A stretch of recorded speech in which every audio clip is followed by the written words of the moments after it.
Hello दोस्तों, क्या हाल चाल है। कल 31 मई को बैंक निफ्टी और निफ्टी 50 में कहाँ मौके लगेंगे उसको देखते हैं। चलिए पहले निफ्टी 50 के बारे में बातचीत करते हैं और निफ्टी 50 में क्या हो सकता है। अगर आपने कल का मेरा वीडियो नहीं देखा है तो एक बार आप उसको देख लीजिए। कल मैंने आपको 3 लेवल्स दिए थे और वो लेवल्स कौन कौन से। नंबर 1 22,600, 22,500 और 22,450। मैंने कहा था 22,600 से मार्केट लौटेगा क्योंकि वहाँ एक सपोर्ट है जो मार्केट को चाहेगा कि मार्केट नीचे ना जाए, और ऐसा हुआ था आज। फिर 22,500 वहाँ पर भी एक सपोर्ट बैठा हुआ था, वो चाहेगा कि मार्केट ऊपर नीचे ना जाए। और उसके बाद आया था 22,450 और 22,450 एक ऐसा पॉइंट था जहाँ से मार्केट लौट गया और 22,500 पे बंद हो गया था। और जिस तरह की कल राउंडिंग टॉप फॉर्मेशन हुआ था जिसके बाद से आज निफ्टी 50 गैप डाउन ओपन ही हुआ था, तो उसके बाद इसने एक डोजी कैंडल का फॉर्म किया है। और ये जो डोजी कैंडल है बेसिकली ये इस समय तो ये बता रही है कि जो बेयर्स थे, bears are losing control on the market, losing control. But मेरे को पर्सनली मैं बोल रहा हूँ ऐसा नहीं लग रहा है, क्योंकि आज मैं निफ्टी 100 के सारे स्टॉक्स को देखा, सारे स्टॉक्स का चार्ट देखा, तो टेक्निकली मेरे को निकल के आए 1 2 3 4 5 6 6 स्टॉक्स। कौन कौन से मैं आपको बता देता हूँ।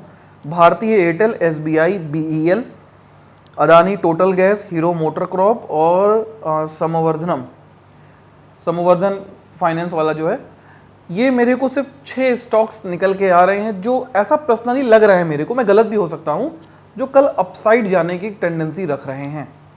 मतलब टेक्निकली थोड़े से स्ट्रांग है कि अपसाइड मोमेंटम हो सकता है। बाकी सारे के सारे शेयर निफ्टी 100 के बाकी 94 शेयर्स ऐसे महसूस हो रहा है कि कल बेरिश रहेंगे, कल गिरेंगे। और ये सोच के ना चाहते हुए भी मेरे अंदर से ये बात निकल के आ रही है। बट आप इसको लकीर मान के मत चलिएगा, क्योंकि मैं गलत हो सकता हूँ, बिल्कुल गलत हो सकता हूँ। मैं सोचा था कि मैं बताऊंगा नहीं इस बात को, लेकिन वही है कि मन नहीं मान रहा है। कल हैवी सेलिंग देखने को मिलेगी और मुझे ऐसा लगता है कि कल हमें सीधा 22,100 के लेवल अगर दिख जाए तो कोई भी हैरानी की बात नहीं होनी चाहिए कल के मार्केट में, सिर्फ कल के मार्केट में। क्यों? क्योंकि सारे शेयर्स में गिरावट है। मतलब मैं रिलायंस, टीसीएस, एचडीएफसी, इन्फोसिस, मेरे पास सारे यहां बोर्ड पे भरे हुए स्टॉक्स है पूरे, और सब मैं देख रहा हूं, मुझे सब में गिरावट दिखाई दे रही है। अब इस मौके को हमें कैसे ट्रेड करना है, क्या हम ट्रेड कर पाएंगे? देखिए, बायर अगर आप हो और आप मार्केट खुलते ही घुस गए तो आप ट्रेड भी नहीं कर पाओगे। क्यों? क्योंकि प्रीमियम इतना ज़्यादा है, इतना ज़्यादा है कि मार्केट वही धीरे धीरे धीरे धीरे घूम के नीचे भी गिरेगा और आप फिर भी प्रॉफिटेबल नहीं हो पाओगे।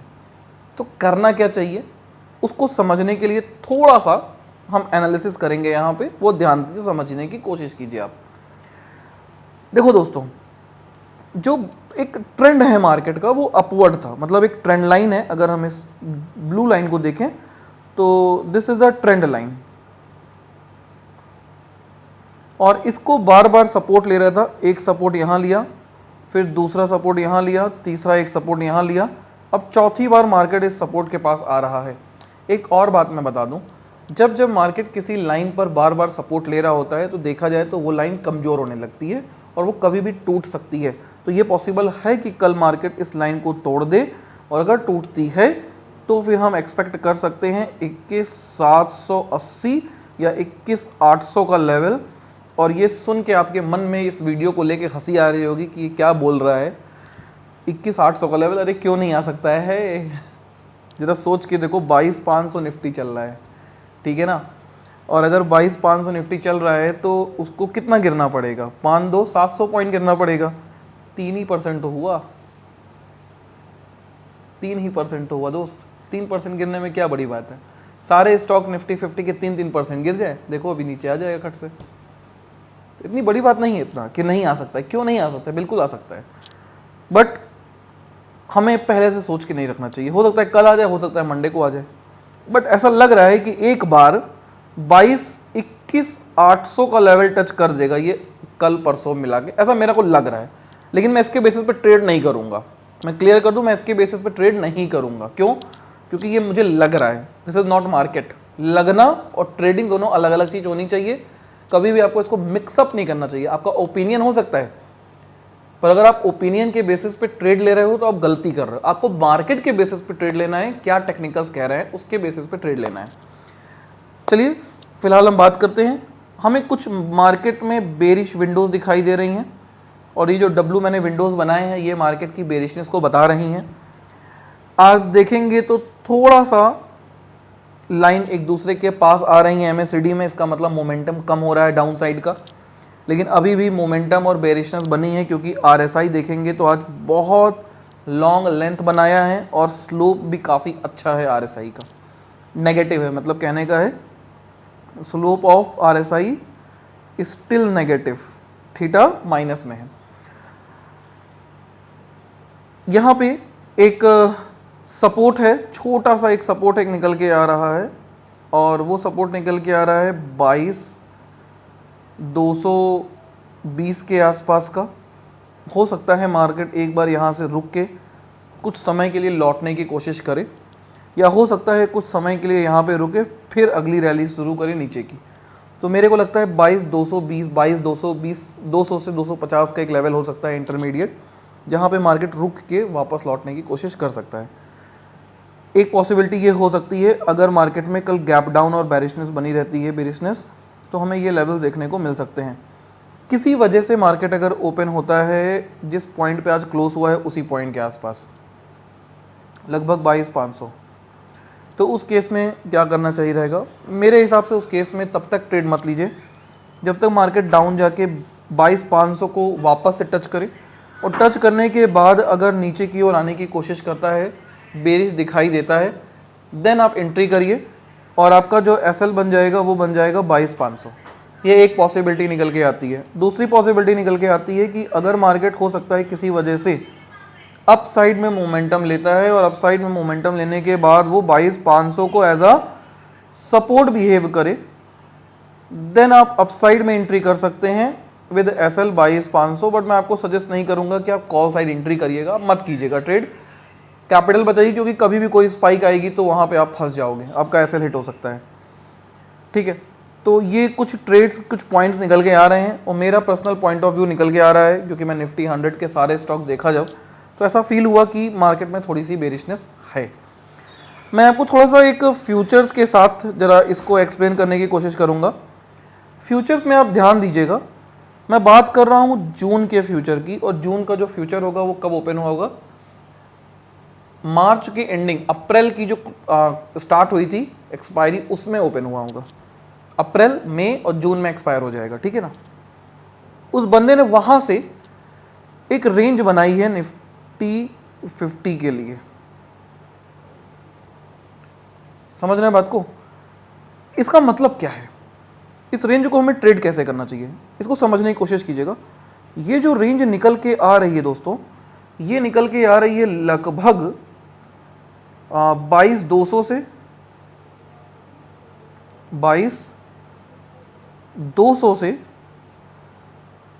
23,000, 23,100, 23,100, लगभग ये कितने पॉइंट्स की बन गई, तो 22,200, 1,000 पॉइंट की बनती है ये, ठीक है। इसका मतलब क्या हुआ कि अगर किसी भी वजह से मार्केट में ये सपोर्ट ब्रेक होता है, तो डेफिनेटली अपने को नीचे 1,000 पॉइंट तक की रैली देखने को मिलेगी। मतलब जो अगला सपोर्ट निकल के आएगा वो सीधा 21,000 निकल के आएगा, ये पॉसिबिलिटी है। और फिर वहां से मार्केट वापस से यहीं 22,000 पे आके बंद हो जाए, ये एक पॉसिबिलिटी हो सकती है, लेकिन ये बहुत लॉन्ग पीरियड की बात है, इसको हम अभी कंसीडर नहीं कर रहे हैं, लेकिन ये पॉसिबिलिटी है अगर ये सपोर्ट ब्रेक होता है तो। कल के बारे में बात करें तो कल ये एक पॉइंट है जहां से हमको कुछ स्मॉल कैंडल दिखाई दी थी, और मार्केट में वापस से इस पॉइंट के आसपास पहुंच चुका है। तो आप देख सकते हैं ये एक बुलिश गैप भी क्रिएटेड है, तो ये लाइन एक सपोर्ट का काम कर सकती है, और ये लाइन निकल के आ रही है लगभग 22,500 के आसपास का, और ये फ्यूचर से 22,500, और फ्यूचर और निफ्टी थोड़ा सा प्रीमियम रहेगा फ्यूचर पे, तो निफ्टी आपकी वही पहुंच जाएगी 22,200 के आसपास, जो कि हमने आपको निफ्टी में बता दिया था। तो आपके लिए कल इंपॉर्टेंट पॉइंट्स क्या क्या आगे सामने निकल के आ रहे हैं, पहला पॉइंट निकल के आ रहा है 22,200 से 22,250 के बीच का, एक पॉइंट ये निकल के आ रहा है। और दूसरा आज का जो अपर और क्लोजिंग था उसको थोड़ा सा ध्यान रख सकते हैं। आज की हम अपनी ट्रेड्स के बारे में बता दें तो हमारा एक टेलीग्राम ग्रुप है जिसमें मैं जो ट्रेड लेता हूँ मैं शेयर कर देता हूँ अपने टेलीग्राम मेंबर्स के लिए। और आज मैंने एक कॉल बाई की थी 22,400 की एट 160 के पे। उस समय मैंने एसएल लगाया था अपना 140 का। काफ़ी समय तक ये 160 150 के बीच में घूम रही थी। उसके बाद ये थोड़ा सा एक अप मूव दिखाया तो मेरे को थोड़ी बुलिश लगी, तो मैंने अपना एसएल ऊपर कर दिया उठा के, ताकि मैं लॉस में ना रहूं। फिर फाइनली मैं धीरे धीरे एसएल ऊपर कर रहा था, मार्केट आगे बढ़ता जा रहा था, मैं धीरे धीरे उसके पीछे जा रहा था, क्योंकि मुझे प्रॉफिटेबल रहना था, मुझे अपना लॉस में नहीं रहना था कि मैं कॉस्ट टू कॉस्ट रख दूं या फिर एसएल मत चेंज करूं। मैं चाह रहा था कि अब मेरी ट्रेड अगर सही जा रही है तो मैं उसमें कुछ ना कुछ प्रॉफिट बुक करूं। और फिर मेरे को ये भी दिख रहा था कि मार्केट एक रेंज बाउंड हो गया है, क्योंकि इस ट्रेड को लेने से पहले ही मैंने बता दिया था अपने टेलीग्राम व्यूवर्स को कि मार्केट में एक रेंज आ रही है, उस रेंज में मार्केट घूमेगा। तो जिस वजह से मैंने बुलिंजर बैंड का इस्तेमाल करके इस जगह पे ट्रेड ली थी और स्टॉप लॉस को धीरे धीरे मार्केट के पीछे ट्रेल करता गया। फाइनली मेरा स्टॉप लॉस 184 पे आके हिट हो गया। उसके बाद वो 200 210 तक गया था। फिर मैंने दूसरी एक ट्रेड बनाई थी, क्योंकि मैंने बताया ना बुलिंजर बैंड में ऊपर गया तो मैंने कॉल साइड में जब एंट्री कर रखी थी। फिर उसके बाद 5 मिनट बाद मेरे को ऐसा लगा कि अब वहाँ से लौट सकता है, क्योंकि बुलिंजर बैंड के अपर लेवल पे पहुँच चुका था वो, और वहाँ से लौटने की कोशिश कर रहा था। तो मैंने पुट साइड में एंट्री बनाई थी। पुट साइड में जो मेरी एंट्री थी वो 207 रुपये पे थी। एसएल मैंने 200 का लगाया था फर्स्ट टाइम पे। बट द प्रॉब्लम इज कि वो गया था ऊपर, उसके बाद एक पल ऐसा लगने लगा कि हो सकता है कि यहाँ से मार्केट रिट्रेस हो जाए, जिस वजह से मैंने अपना एसएल थोड़ा सा ट्रेल किया, और जैसे ही ट्रेल किया मेरा एसएल हिट हो गया था। हालांकि फिर ये 300 तक का गया था, आप देख सकते हो मार्केट में कहाँ तक ये गई होगी। और इसके बाद एक हेज पोजीशन बनाई थी, उसमें तो चलो ठीक ही था सब कुछ। तो इस तरीके से जो मैं ट्रेड बनाता हूँ वो मैं शेयर कर देता हूँ, साथ ही साथ मैं जो स्टॉक्स सेलेक्ट करता हूँ वो भी मैं टेलीग्राम पे जोड़ देता हूँ। तो अगर आप टेलीग्राम पे नहीं जुड़े हैं तो जुड़ जाइए, अगर आप उसकी डिस्क्रिप्शन में लिंक मिल जाएगी आपको। मार्केट के बीच में मार्केट का मूड वगैरह क्या है वहाँ पे हम ये अवेलेबल नहीं है। चलिए इसी के साथ सेवा समाप्त करेंगे। आई होप आपको ये डिस्कशन समझ में आ गया होगा। इसी के साथ जय श्री राम।